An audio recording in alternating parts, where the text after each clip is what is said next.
আসসালামু আলাইকুম সবাইকে। আজকে একদমই সহজ পদ্ধতিতে মাত্র ১০ মিনিটে অনেকগুলো চুষি পিঠা কিভাবে তৈরি করা যায়, সেই রেসিপিটাই আপনাদের সাথে শেয়ার করব।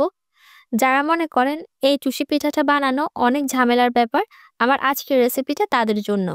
আশা করছি আমার আজকের এই রেসিপিটা আপনাদের অনেক বেশি ভালো লাগবে। চুষি পিঠা বানানোর জন্য প্রথমে একটা প্যানে নিয়ে নিচ্ছি ১ কাপ পানি, আর সাথে দিয়ে দিচ্ছি স্বাদমতো লবণ। এবার লবণ আর পানিটাকে ভালোভাবে মিশিয়ে এটার মধ্যে একটা বলক তুলে নিব। যখন পানিতে বলক চলে আসবে তখন এখানে অ্যাড করে দিব ১ কাপ চালের গুঁড়া।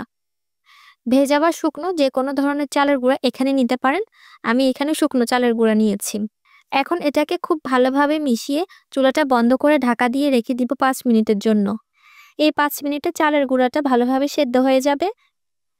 ৫ মিনিট পর এটাকে একটা ছড়ানো প্লেটে ঢেলে নিচ্ছি। তারপর গরম থাকা অবস্থায় ভালোভাবে মথে নিব। এই কাজটা গরম থাকা অবস্থায় করতে হবে, না হলে এটা যদি ঠান্ডা হয়ে যায় তাহলে শক্ত হয়ে যাবে, তখন মাখাতে কষ্ট হবে আর সময়ও বেশি লাগবে। সময় নিয়ে ভালোভাবে এটাকে মথে একটা মসৃণ ডো তৈরি করে নিতে হবে। এখন প্রথমে আমি ট্র্যাডিশনাল পদ্ধতিতে এই চুষি পিঠা বা চুই পিঠাটা আপনাদেরকে বানিয়ে দেখাবো। এখান থেকে কিছুটা ডো নিয়ে হাত দিয়ে এভাবে লম্বা দড়ির মতো পাকিয়ে নিব। তারপরে কিছুটা চালের গুঁড়া ছিটিয়ে পিঠাগুলো বানিয়ে নিব। এই প্রসেসটা বলে দেওয়ার কিছু নেই, আপনাদেরকে একটু দেখে বুঝে নিতে হবে আমি কিভাবে পিঠাগুলো বানাচ্ছি। আমরা সবাই যেহেতু এক্সপার্টদের মতো এভাবে পিঠা বানাতে পারবো না, তাই এভাবে একটু ডো নিয়ে হাত দিয়ে এভাবে পিঠাগুলো বানিয়ে নিতে পারেন।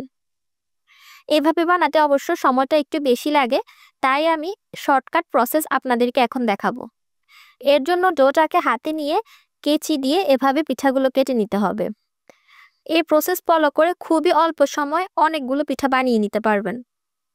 আপনারা চাইলে এই পর্যায়ে পিঠাগুলো এভাবে রেখে রান্না করে নিতে পারেন, অথবা হাত দিয়ে এভাবে অথেন্টিক চুই পিঠার মতো বানিয়ে নিতে পারেন।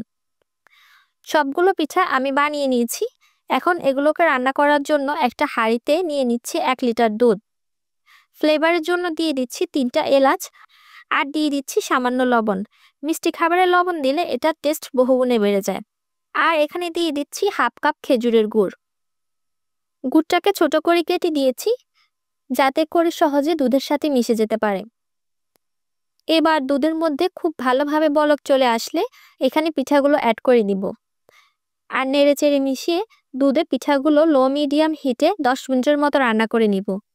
পিঠাগুলো যখন সেদ্ধ হয়ে যাবে তখন এভাবে দুধের উপর ভেসে উঠবে।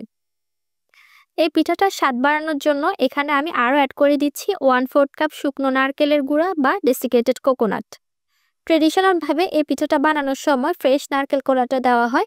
আমার হাতের কাছে ছিল না, তাই আমি শুকনো নারকেলের গুঁড়োটা দিয়েছি।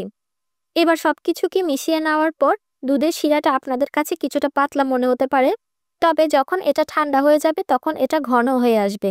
আর এই চুষি পিঠা বা চুই পিঠাটা পাতলা শিরাযুক্ত খেতে অনেক বেশি ভালো লাগে। পিঠাটা এখন মোটামুটি ঠান্ডা হয়ে গেছে, আর দেখতেই পাচ্ছেন এটা আগে থেকে কতটা ঘন হয়ে এসেছে। আর একটা পিঠাও কিন্তু ভেঙে যায়নি। শীতের আমেজটাকে আরও বাড়িয়ে নেওয়ার জন্য এরকম চুষি পিঠা অবশ্যই আপনারা একবার হলেও ট্রাই করে দেখবেন। আমি গ্যারান্টি দিয়ে বলছি, যারা জীবনে কখনো চুষি পিঠা বানাননি বা বানানোটা ঝামেলা মনে করেন, তারাও আমার আজকের এই শর্টকাট টেকনিকটা ফলো করে খুবই সহজে অনেকগুলো চুষি পিঠা বানিয়ে নিতে পারবেন। আপনাদের কাছে যদি আমার আজকের রেসিপিটা ভালো লেগে থাকে তাহলে অবশ্যই আমার চ্যানেলটি সাবস্ক্রাইব করে রাখবেন, আর ভিডিওতে অবশ্যই একটি লাইক দিবেন, আর আপনার বন্ধুদের সাথে অবশ্যই শেয়ার করবেন। সবাই অনেক বেশি ভালো থাকবেন, সুস্থ থাকবেন। আল্লাহ হাফেজ।